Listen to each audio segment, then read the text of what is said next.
All right, so the first thing we're going to do for this garage makeover is build the bench. Why are we going to build the bench first? Well, because one of the most important things is going to be to build the shelving system that goes above the other parts of the garage.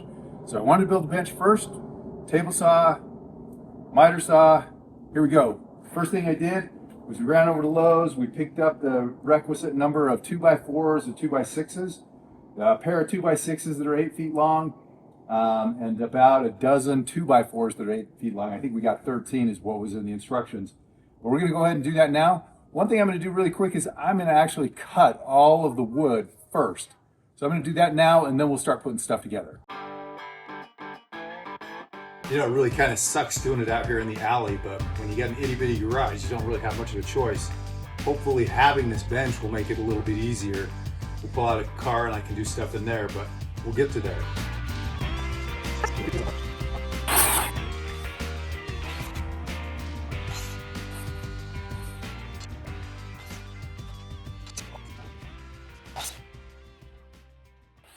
Okay, now that I've got all of these base pieces cut, I'm gonna go ahead and put them together. I got the 2.5 inch construction screws. They did come with the hex head. We'll go ahead and use it because it did come with the bit. I got my impact driver and I got a tube of liquid nails, and so we're gonna go ahead and put it all together. One of the reasons I bought the speed square so that I keep it as square as possible, because you know I did buy the lumber at Lowe's, and even though I like Lowe's, it's not always the straightest of lumber. So we're gonna go ahead and get started. So I'm gonna start here on this first corner. I get a little bead of adhesive. Put that right along the corner.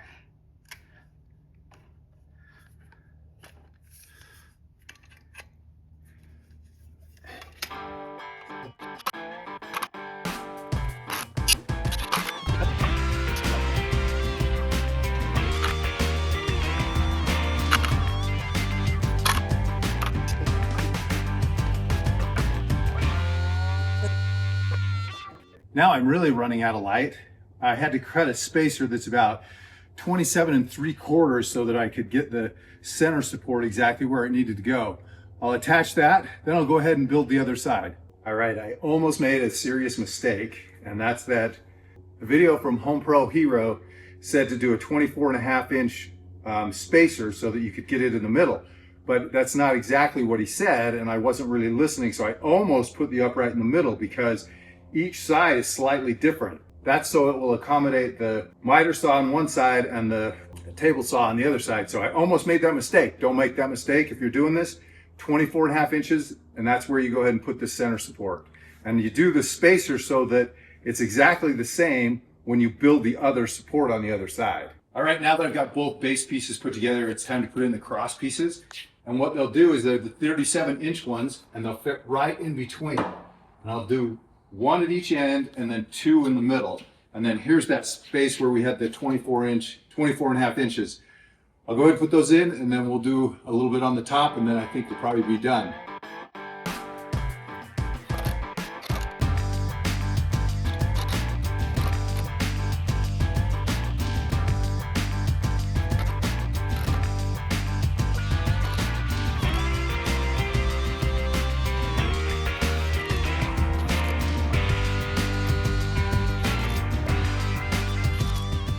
Thought it was dark before, now it's really getting dark. Mr. Moon is up there, about half of it. We're gonna just try to get these last few things done before I just can't see anything. But this last 2x4 that's the 66 inches goes on this side, and I'm kind of standing here, and I would say it's the left side, but I guess if you're standing at the other end, you'd say it's the right side. But it will just go ahead and attach to the outside.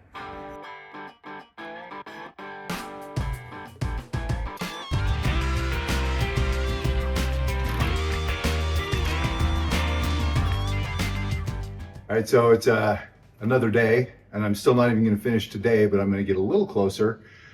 I sat and mulled about this and went back and forth because on the HomePro guy's channel, he had measured this little section for his saw. And he kind of skipped that in his video, and I kept puzzling over that and puzzling over that. How long did I need to make it? So I looked at my saw, and the base was 17, just a little more than 17 inches. So I figured, oh, I got to do 17 inches. But then I looked again and realized that even though the base was that much, out over the front, there's another support. And so it's actually more than that. It's 22 inches. So I'm going to put this brace at 22.5 inches. I've already measured it out. I've cut it and I'm ready to go. The other thing that I'm going to do is go ahead and put the base in on this side. I went over to Lowe's. He says, great service, not perfect, good enough for me too. So I just asked them to cut the piece of OSB for the two sides that I need for this one and this one. And you might be asking yourself, why aren't you going to go ahead and just put this one in? Well, because I'm a little concerned that I'm going to actually, having this all the way out to 22.5 inches, when it swings down, I think it's going to be too big and it's going to hit this. So I'm going to have to get the Sawzall and I'm going to have to cut this out along the bottom so that when I swing it down, it's going to fit. I've measured it and I think I'm right. We'll just find out in a little bit here.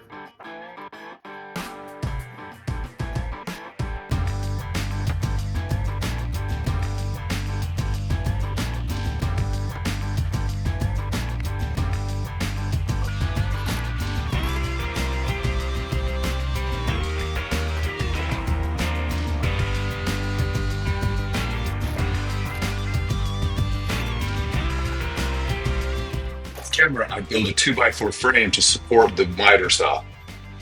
Before attaching the frame to the table, I cut two small 2x4 blocks to hold the frame in place, then attached the hinges.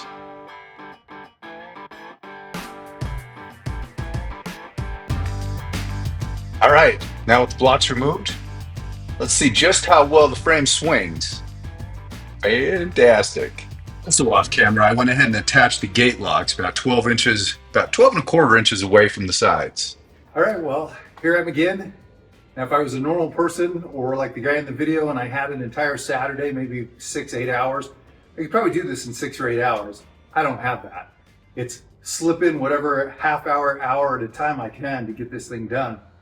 You probably noticed I've done things a little out of order compared to how he did it. And part of the reason is because I don't have his miter saw. So I had to make sure that when I was doing the drop down box that I did it for my miter saw. I'm still crossing my fingers that this is all going to work out. The other reason is because I didn't have a table saw. Well, I've got a table saw now. Merry Christmas to me. I went and bought one. It's not the top of the line. I'm not a full-time woodworker. I'm just a guy who putters around in the garage sometime. And like I've already mentioned, I'm a guy who wants to get his garage all cleaned up. So I got a couple $100 Craftsman at Lowe's for Christmas. It was on sale. I'm happy with the purchase, but it was really important to know just what the height of the table saw that you own is because of the way that it has to build for this shelf. And you probably already guessed that you do have the braces that'll come across, but then you've got that half inch of OSB will go across here, and then the table saw will sit on top of that. And what you do is you want it to be right level with the 3/4 inch of the MDF that's going to be on the top. So you got to get these measurements exactly right, because if you don't, it's not going to be level, and we got to have it level. So I'm going to go ahead and measure that all out now, and then I'll cut the supports and we'll test it out and see if it fits just right. Okay, what I got going on here is I've cut two 37-inch pieces of 2x4 to go on the inside here and on the inside back there. One thing that the guy who did this originally had shown, but he didn't actually say it, was it's a great idea to have a spacer board and put it down below so that you can actually get all of them exactly the same, which is what I'm going to do.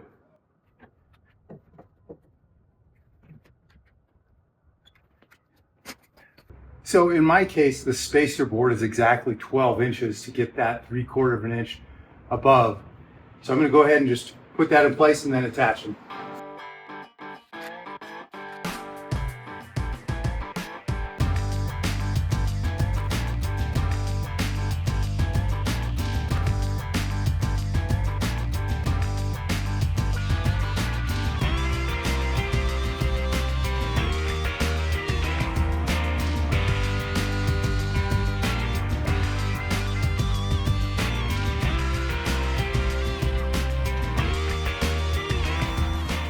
After measuring the size of the shelf, I set up a makeshift cutting station on the garage floor and carefully cut a straight line with my circular saw.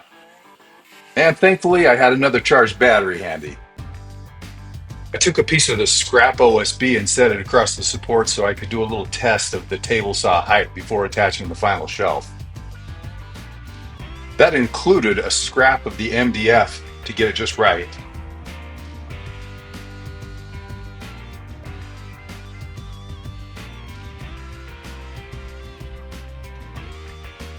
I decided I wanted to set the saw about right in the center of the opening. With that in mind, I had already determined that the MDF needed to hang over about an inch beyond the frame on each side. But once I went ahead and I measured all the way around the saw and knew exactly how big it was to cut the opening on the MDF, I knew what I needed to transfer to the MDF to make the cuts. As you can see, here's the drawn outline of where I need to cut for the table saw. I pulled out one of the banquet tables to get the MDF up off the ground. That way I could make the cuts. This bench is exactly what I'm hoping for to avoid this in the future. And as you can see, I went ahead and I clamped it and hung the cut area out over the edge of the banquet table.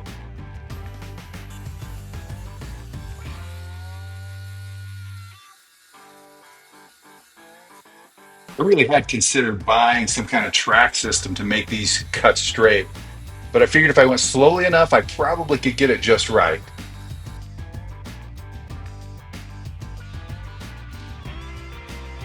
I whipped out the drill so I could make a hole in each corner, and then that way I could get the jigsaw and I could cut just around the corners enough so that I could cut the rest of it out. Don't ask me how, but I somehow managed to cut it almost perfect for the saw to fit. It took some time of bumping, nudging, measuring, and remeasuring before I finally got my 1-inch overhang on all 4 sides.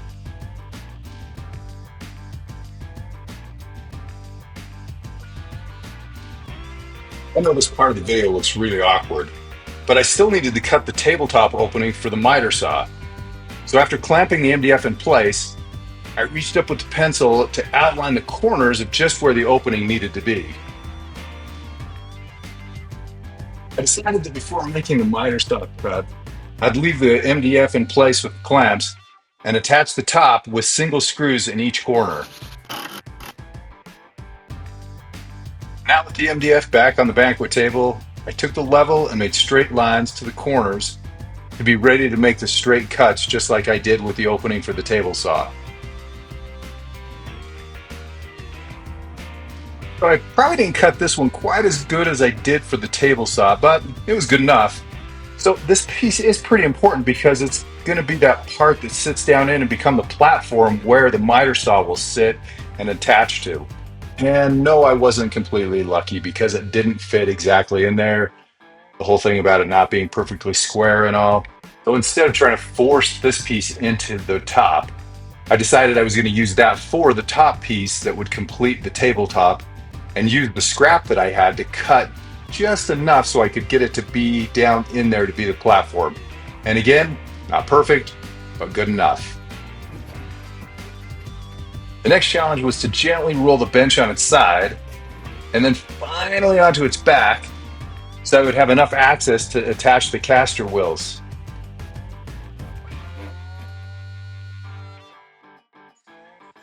Red seems to be the theme color, and these wheels are going to work just fine.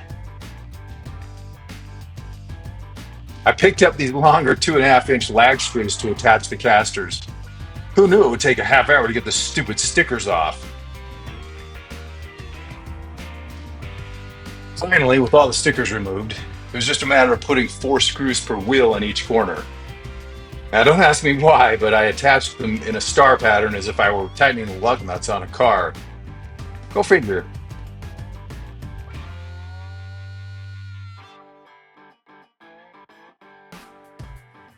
After they were all in place, I went ahead and just lifted a little bit to make sure that they were nice and tight. Sure enough, nice and tight. Now I just needed to flip it back over onto its wheels. And roll it around a little, make sure it moves correctly. Go ahead and check the brakes, lock it in place. And awesome, there we are. With the miter saw platform in place, I screwed it down to the outer edges. But this 2x4 near the front edge, I measured it specifically for my saw, and that's where I will attach the saw to the platform. I made a rough measure with this piece of scrap wood to the center of the 2x4 and made sure I lined it up to know exactly where I was going to place the saw and then screw it down. So I drew a straight line so I knew right where the screws needed to go. The saw set in place, I measured from either edge of the opening to make certain I could get it centered before attaching the saw to the platform. It ended up being about 4.5 inches from either side. I did one last inventory around the saw and the edges to make sure that the mounts would be right in the right place for the screws to hit the framing. And then these are the screws I used.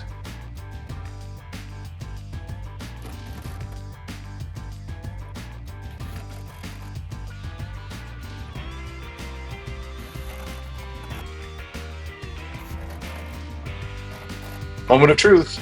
Will it or will it not swing down out of place and back again? I guess it will. So now that I know that the saw will swing and clear the bottom, I can finally get down here and attach this bottom board. It feels so good to have this piece in place.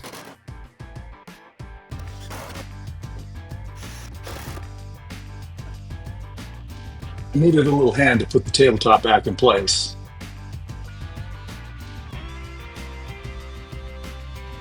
Since I'd already drilled and placed the 4 corner screws once before, it was just a matter of lining them up and then attaching the top down.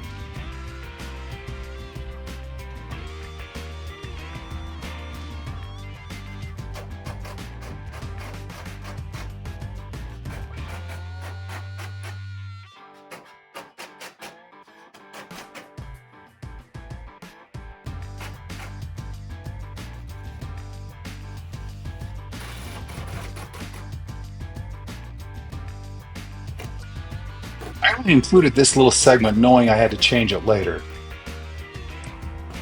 I attached 4 blocks to support the tabletop that would be covering the miter saw. Later, I realized the blocks didn't allow the saw to swing into place. Instead, I ended up cutting a couple of 2x4 strips about in half the length of the opening. Kind of like this.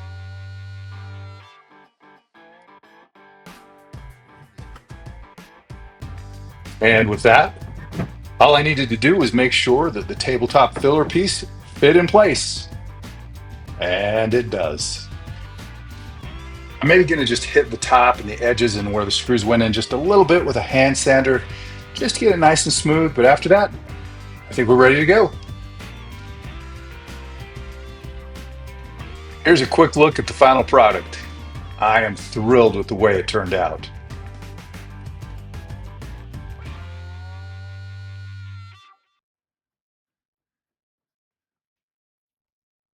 Yeah, this was not a day project. For me, it ended up being a few month project, but heck, I'm finished. I did it. Yeah, there's still a couple of things I got to figure out with the table saw because all I've ever really had is the miter saw. But I am excited that this project is finished. Now with this project finished, we can start on some other things in the garage. We're really excited to get this organized so I can get my dang truck in here. Thanks for watching. If it was fun for you like it was for us, subscribe, comment below. See you next time.